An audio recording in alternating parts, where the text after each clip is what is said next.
यह है battle through the haven season 7 part 340। तो पिछले एपिसोड में हमने देखा था सावन ने 3000 बेंडिंग फिल्म को ऑब्टेन कर लिया, साथ ही वो बाहर भी आ गया था, जहां सभी लोग सावन को देखकर सरप्राइज हो गए थे। और कुछ समय बात करने के बाद सावन अपने रूम के अंदर आ गया था। तभी लिटिल फेरी डॉक्टर सावन को बताते हैं कि प्रोफाउंड जोन सेक्ट वाले सावन पे काफी गुस्सा है, क्योंकि उन सभी को लग रहा है कि उनकी वजह से उनका यंग मास्टर मारा गया है। फिर कुछ समय बाद सावन अपनी ट्रेनिंग में बिजी हो जाता है। तो अब आगे एपिसोड की शुरुआत में सावन को ट्रेनिंग करते हुए 5 दिन हो चुके थे, लेकिन अभी भी सावन लगातार ट्रेनिंग कर रहा था। और इन 5 दिनों में ओवर ट्रेनिंग लैंड सील को सावन ने काफी अच्छी तरह से समझ लिया था। और सावन के प्रोग्रेस को देखते हुए ऐसा लग रहा था कि सावन कुछ ही समय के अंदर इस टेक्निक में महारत हासिल कर लेगा। इसी तरह से 2 दिन और भी बीत जाते हैं। जैसे 7वें दिन सावन अपनी ट्रेनिंग कर रहा था, तभी वहाँ पर लिटिल फेरी डॉक्टर आती है, जो सावन से कहते हैं कि उसे सावन से इम्पोर्टेंट बात करना है। जहाँ सावन को लग रहा था ये इम्पोर्टेंट काम मास्टर योलो से जुड़ी होगी, लेकिन जब बाहर आता है तब उसे पता चलता है कि एक्चुअली में इस जगह पर प्रोफाउंड जोन सेक्ट वाले आए थे, ताकि वो सावन को इस जगह पर फाइट के लिए चैलेंज करें। और वो फाइट के दौरान ही सावन को मारना चाहते थे। अब लिटिल फेरी डॉक्टर की बातों को सुनने के बाद सावन कहता है, अब वो लोग यहाँ पर मुझे मारने के लिए आए हैं, तो मैं भी उन्हें इतनी आसानी से यहाँ से नहीं जाने दूंगा। चलो अब समय आ चुका है जहाँ हम प्रोफाउंड जोन सेक्ट वाले से मिलने वाले हैं। ये कहते हुए सभी लोग उसी डायरेक्शन में जाने लगते हैं। दूसरी तरफ हम आउटसाइड देखते हैं, जहाँ पर कई सारे लोग एक जगह जमा हुए थे। साथ ही हवा में कई सारे फिगर्स फ्लाई कर रहे थे। ऐसा लग रहा था जैसे वो काफी गुस्से में हैं। तभी एक व्यक्ति कहता है, ये तो प्रोफाउंड जोन सेक्ट का हेड है, आखिर ये लोग यहाँ पर क्या कर रहे हैं। जिस पर दूसरा व्यक्ति कहता है, मैंने ये सुना है कि ये लोग यहाँ पर सावन को मारने के लिए आए हैं, क्योंकि उन्हें लग रहा है कि पेल रियलम के अंदर सावन के हाथों से उनकी यंग मास्टर की मौत हुई है, इसीलिए ये सभी सावन से रिवेंज लेने के लिए यहाँ पर आए हैं। और साथ ही मैंने ये भी सुना था कि ये लोग पिछली बार भी यहाँ पर आए थे, लेकिन पिछली बार इन्हें लग रहा था कि सावन मारा जा चुका है। साथ ही पिल टावर भी इन्हें सपोर्ट कर रहा था, इसलिए ये लोग उसका कुछ भी नहीं बिगाड़ पाए, लेकिन फिर भी ये लोग इस बार यहाँ पर आ गए हैं। जब सभी लोग ऐसी बातें कर रहे थे, तो दूसरी तरफ हम प्रोफाउंड जोन सेक्ट के हेड को देखते हैं, जिसे भी इन सभी की बातें सुनाई दे रही थी। इसलिए एक लोग उन सभी की ओर देखता है। जैसे ये सभी चीजें वो सभी महसूस करते हैं, तो वो सभी अपने आप चुप हो गए थे, क्योंकि अब कोई भी इस जगह पर बोलता है तो प्रोफाउंड जोन सेक्ट का हेड उसे मार देता। जब प्रोफाउंड जोन सेक्ट का हेड सभी को डरा रहा था, तभी पिल टावर के अंदर से एक आवाज आती है। वो कहता है, चीफ चैन, ये पिल टावर है, आखिर तुम सभी ये क्या कर रहे हो। ये सुनते ही चीफ चैन और सभी लोगों की नजर भी इन पे फोकस हो गई थी। ये और कोई नहीं बल्कि फर्स्ट एलर थे, जो अपने लोग के साथ यहाँ पर आए हुए थे।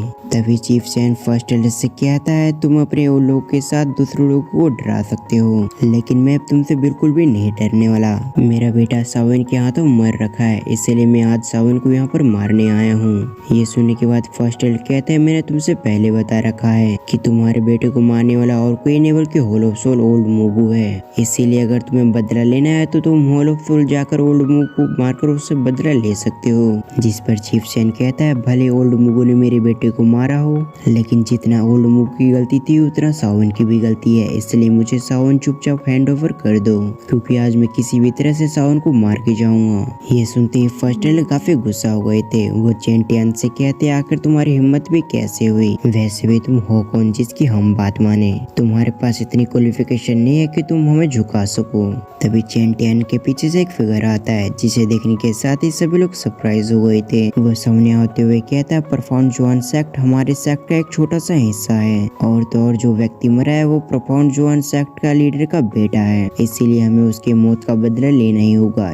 फिर वो फर्स्ट एलर को ग्रीट करते हुए कहता है, मैं स्काई प्रोफाउंड जोन सेक्ट का ये चैन हूँ। जैसे ही सभी लोग उसका नाम सुनते तो वो भी सरप्राइज हो गए थे, क्योंकि सभी लोगों ने इसके बारे में सुन रखा था कि ये काफी वायलेंट करता है। साथ ही ये यंग जनरेशन का काफी पावरफुल व्यक्ति है, और ये फ्यूचर में स्काई प्रोफाउंड जोन सेक्ट का लीडर भी बनेगा। साथ ही लोग इसे डीमन भी कहते थे, क्योंकि ये इसने अभी तक कई लोगों को मार रखा था। और इसकी लेवल की बात की जाए तो ये 30 साल का भी नहीं हुए, और अभी 9 स्टार डोजुंग बन चुका है। और इतनी कम उम्र में इतने सारे अचीवमेंट की वजह से लगता है कि यंग जनरेशन का ही सबसे पावरफुल व्यक्ति है। जब दूसरे लोग ये चिंग के बारे में बात कर रहे थे, तो हम इधर ये चिंग को देखते हैं, जिसके चेहरे पे काफी बड़ी स्माइल होती है। वो फर्स्ट एलर से कहता है, सावन ने यंग मास्टर को मारने की हिम्मत की है, इसलिए ये चीज पर्सनल हो चुकी है, इसलिए पिल टावर को इसमें इंटरफेयर नहीं करना चाहिए। जिस पर फर्स्ट एड कहते हैं मैंने तुम सभी को कितनी बार समझा रखा है कि सावन ने किसी को नहीं मारा, लेकिन फिर भी तुम सभी बार बार सावन का नाम क्यों ले रहे हो। ये सुनते ही चेटियन कहता है अगर सावन ने मेरी बेटी की बुरी हालत ना किया होता तो वो ओल्ड मूव के हाथों से भी बच पाता। अब चेटियन की बातों को सुनने के बाद फर्स्ट एड को काफी गुस्सा आ गया था। वो कहता है क्या तुम हमें धमकी दे रहे हो। इस पर ईचन कहता है हम हॉल ऑफ सोल और पिल टावर के बीच कभी भी नहीं आए हैं, और अगर आप ऐसे करते हैं तो मुझे डर है कि आपके खिलाफ एक छोटा सा अलायंस बन सकता है। ये सुनते ही फर्स्ट एड थोड़े से परेशान हो गए थे, क्योंकि अगर ये सब चेटियन ने उससे कहा होता तो वो बिल्कुल उसकी बातों को इग्नोर कर देता। लेकिन अभी जिसने कहा है वो स्काई परफॉर्म जॉन सेक्ट का ही चेन है और वही आगे जाकर हेड बनेगा, इसलिए फर्स्ट एड उसकी बातों को इग्नोर नहीं कर सकते थे। तभी ई चेन अपने वॉइस में दुखी का इस्तेमाल करते हुए कहता है मैं पिल टावर के चैंपियन को चैलेंज करता हूँ, अगर उसमें हिम्मत है तो यहाँ पर आकर वो मेरे चैलेंज को एक्सेप्ट करे। मैं खुद भी पिल टावर के चैंपियन की पावर देखना चाहता हूँ, आखिर वो कितना पावरफुल है। जैसे उसने कहना बंद किया था तो उसकी वॉइस पूरी पिल टावर में चली जाती है। इससे पहले फर्स्ट एड कुछ भी कहते उससे पहले वो महसूस करते है कि वहाँ की स्पेस फट रही है। साथ ही वहाँ पर एक फिगर आ चुका था। वो कहता है जबकि तुम मुझे इतने पोलाइट से चैलेंज कर रहे हो तो मैं आ चुका हूँ। ये सुनने के साथ ही वो व्यक्ति उसकी ओर देखने लग गया था। फर्स्ट एड उसकी ओर देखते हुए कहते हैं सावन तो ये यहाँ पर आ चुका है। उन्हें अभी के समय सावन की स्ट्रेंथ के बारे में कुछ भी नहीं पता था, इसलिए वो सावन के लिए परेशान हो रहे थे। वो सावन से कहते हैं तुम्हें इसके चैलेंज को एक्सेप्ट नहीं करना चाहिए, जिस पर सावन का कहना था सबसे पहले सामने वाले इंसान ने मुझे चैलेंज किया है, जिस वजह से मुझे इस चैलेंज को एक्सेप्ट करना ही था, नहीं तो मेरी काफी बदनामी होती। ये सुनने के साथ ही फर्स्ट एड पे चुप हो गए थे। जिसके बाद सावन अपने सामने वाले व्यक्ति को देख रहा था, जिसके अंदर से काफी ब्लड की स्मेल निकल रही थी। इसमें बिल्कुल भी शक नहीं था कि उसके सामने वाले व्यक्ति ने कई सारे लोग को मारा होगा। और इसी सीन के साथ हम आज के एक्सप्लेनेशन को यहीं पर खत्म करते हैं।